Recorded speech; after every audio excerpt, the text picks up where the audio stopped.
আউযুবিল্লাহি মিনাশ শাইতানির রাজিম। বিসমিল্লাহির রহমানির রহিম। আজকের ইসলাম বিষয়ক আলোচনায় আমাদের সমাজে আমরা অনেকে ভাগ্যবান, অনেকে সম্পদের মালিক। আমরা নিজেদের দৈনন্দিন জীবনযাপনের পরও আমাদের কিছু না কিছু উদ্বৃত্ত থাকে।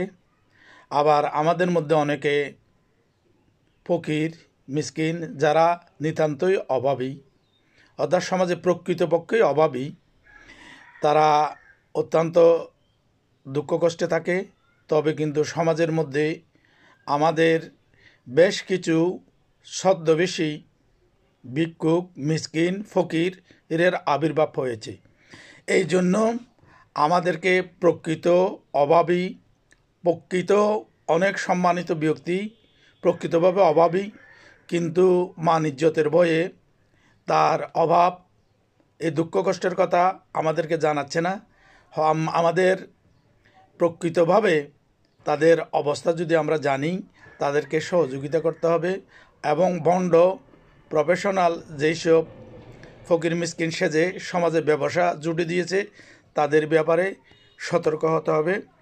আজকে আমি এই আমাদের বেশ কিছু হাদিস, বিশেষ করে মুসলিম শরীফের একটি হাদিস উল্লেখ করছি। আবু হুরায়রা রাদিয়াল্লাহু আনহু থেকে বর্ণিত, রাসূলুল্লাহ সাল্লাল্লাহু আলাইহি ওয়াসাল্লাম বলেছেন, কিয়ামতের দিন আল্লাহ মানুষকে উদ্দেশ্য করে বলবেন, হে আদম সন্তান, আমি তোমার নিকট খাবার চেয়েছিলাম, কিন্তু তুমি আমাকে খাবার দাওনি। সে ব্যক্তি নিবেদন করবে, হে আমার প্রতিপালক, আমি তোমাকে কিভাবে খাওয়াতে পারি? তুমিই তো সমগ্র সৃষ্টির পালনকর্তা। আল্লাহ বলবেন, তুমি কি জানো না আমার অমুক বান্দা তোমার নিকট খাবার চেয়েছিল, তুমি তাকে খাবার দাওনি? তোমার কি জানা ছিল না, যদি তাকে সেদিন খাওয়াতে তাহলে আজ সে খাবার আমার নিকট পেতে? হে আদম সন্তান, আমি তোমার নিকট পানি পান করতে চেয়েছিলাম, কিন্তু তুমি আমাকে পানি পান করাওনি। সে আরজ করবে, হে আমার প্রতিপালক, আমি কিভাবে তোমার তৃষ্ণা নিবারণ করতাম? তুমিই তো সমগ্র বিশ্বজাহানের পালনকর্তা। আল্লাহ বলবেন, আমার অমুক বান্দা তোমার নিকট পানি চেয়েছিল, তুমি তাকে পানি দাওনি। যদি তুমি সেদিন তাকে পানি পান করাতে তাহলে সে পানি আজ আমার এখানে পেতে। এই হাদিসের মাধ্যমে আমরা বুঝতে পারছি, প্রকৃতভাবে অভুক্ত কোনো ব্যক্তি যদি আমাদের কাছে আসে, পিপাসার্থ কোনো ব্যক্তি আসে, তাদেরকে আমাদের সাধ্যমতো খাবার দেওয়া এবং তৃষ্ণার্ত ব্যক্তির তৃষ্ণা নিবারণ করা উচিত। এখানে আরেকটি হাদিস আমি বর্ণনা করছি।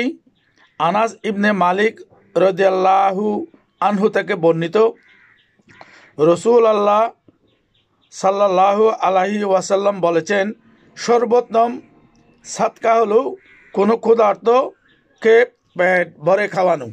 প্রকৃতভাবে ক্ষুধার্ত, অর্থাৎ যার খাদ্যের সংস্থান নেই এবং খাদ্য কেনার কোনো অর্থ নেই, ভণ্ড নয়, সেই ধরনের কোনো ক্ষুধার্ত ব্যক্তি যদি আপনার দ্বারস্থ হয়, আপনি দরকার হলে আপনার যা আছে সেটা ভাগ করে হলেও তার ক্ষুধা নিবারণ করবেন। এটা হলো সর্বোত্তম সদকা। এখানে আমি আরেকটি হাদিস উল্লেখ করছি।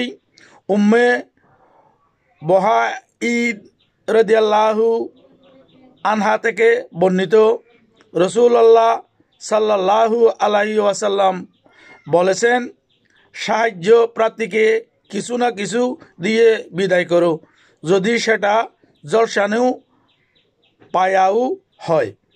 এটা মিশকাত শরীফের একটি হাদিস। অর্থাৎ আপনার কাছে যে খাদ্যদ্রব্য আছে সেটা পর্যাপ্ত নয়, আপনার অত্যন্ত নগণ্য, সেটা হলেও আপনি প্রকৃত ক্ষুধার্ত ব্যক্তিকে ফেরত দেবেন না, কিছু না কিছু দিয়ে বিদায় করবেন। এখানে আমি আরেকটি হাদিস বুখারী শরীফের এবং মুসলিম শরীফের হাদিস বর্ণনা করছি। আবু হুরায়রা রাদিয়াল্লাহু আনহু থেকে বর্ণিত, রাসূলুল্লাহ সাল্লাল্লাহু আলাইহি ওয়াসাল্লাম বলেছেন, সে ব্যক্তি মিসকিন নয় যে মানুষের দ্বারে দ্বারে ঘুরে এক মুঠো দুই মুঠো করে খাবার চেয়েও একটি দুটো করে খেজুর সংগ্রহ করে বেড়ায়। সত্যিকারের মিসকিন হলেও ওই ব্যক্তি যার প্রয়োজন পূরণের মতো সম্পদ নেই এবং লোকেরাও তার অভাবের কথা না জানার কারণে সাহায্য করতে পারে না। সে মানুষের কাছেও হাত পেতে ফিরে না। এটাই গুরুত্বপূর্ণ। আমাদের সমাজের মধ্যে প্রকৃতভাবে যারা ক্ষুধার্ত অভাবী, তারা মানুষের ঘরে ঘরে ভিক্ষা করে না, যায় না।